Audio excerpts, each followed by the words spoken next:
All right, gentlemen, how are you guys? I unfortunately will not be attending today because I completely forgot I have VBS. So I'll be attending that. So it kind of overlaps the time frame where we have the discussion. However, I did not want to not participate, so I created a little video to kind of touch my subject briefly.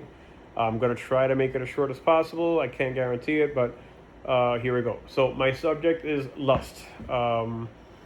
And for me, it was a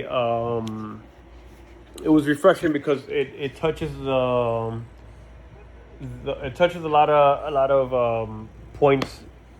The chapter touches a lot of points on where does lust begin, right? Where does lust begin, and how do we excuse my dog? How do we determine if we're sinning or not, right? Um, and it gives a good spectrum on how to gauge it, right? From the thought, from just a mere thought to appreciating beauty to now you're catcalling. You know what I mean? It gives a very wide spectrum, and I found that interesting because it touches places, different characters that have been a part of the world. Um, it also touched on a game plan. Let's say if you're in that spectrum that is a little bit far beyond the norm, if you're in that spectrum that you have a habit of being in sexual depravity, or if you have, if you're like a worldly man, let's just call it that, and you're stuck in your sin and you don't know how to get rid of that, and it's officially a problem now. What do you do? So it gives you like a 4 point plan to kind of help remove that. The first point was get right, which is basically, hey, give it to God. If you don't know what to do, if you can't handle the situation, if your own willpower has not been able to help you, give it to God, bring it to God. And even if it has a little bit, still bring it to God. Um, Obviously, it touches how Samson was supposed to be. God had a plan for him, but his plan was different. His plan was um, get all the girls he can get. Um, Obviously, it didn't work out for him. But the 4 points that it touches in the book, it talks about getting right, giving it to God. Pray about it. Basically, the second point was. Let's see if I have it here. Second point was to get away. Basically, stay away from those things that bring that out of you, bring that perversion out of you, bring that mentality that you're not supposed to have out of you. Uh, if you like going out and you're a guy that cat calls, stay away from going out. Maybe stay home, watch a movie. You know what I mean? If you have a problem with pornography, turn your phone off. Go play some golf or something. Basically get out of the situations that bring you to that place where you don't want to be at. Um, and the third one was get help. Obviously, if all else has failed and it's becoming like an actual issue where you can't control yourself anymore, um, professional help may need to be, you may need an intervention. You may need professional help to help you out with that. And then the last point was get busy. And sounded weird at first, but basically it's saying just substitute what is keeping that place of sin in your head with something that doesn't have that. So my vice is video games. I like playing video games with my giant child, and I like cars and I like motorcycles. So I have things that keep me, for me being, uh, I have plenty of things to keep my mind distracted and not dwell. Because when we dwell in like anything, your mind starts going crazy, and that's where our downfall kind of starts. Um, so basically, have something. Not have a vice. That sounds weird, but have something that can distract your mind from keeping those sinful thoughts. And I found it very interesting. I found it relieving that the book gives you a plan on how to uh, help you get help.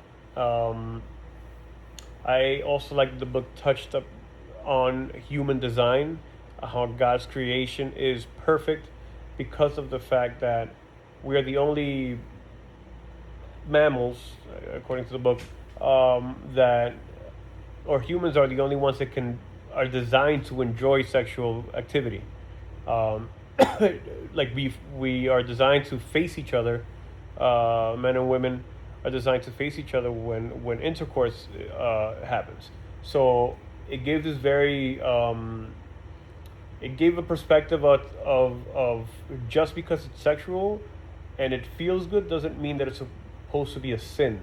I think we have a negative annotation of sin because of just how easy it is to at your fingertips you can have anything that you can see. There's obviously no. It's not like it was in the good old days where like people would call each other and wait for the call, and like the perversion is on your hands. You can Google something and it pops up. So I really like the fact that that God's design basically says this is meant to be enjoyed where the person of your life, the person you're going to spend the rest of your life with, your wife.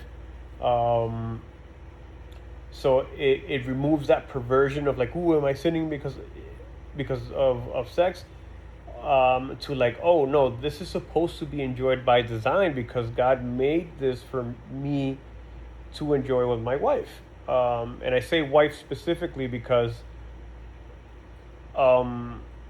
when you know you're going to spend the rest of your life with that person that you're with, it adds another layer of like commitment, and that commitment mixed with intimacy is like full circle. And I see like start thinking about how we are the bride of God, and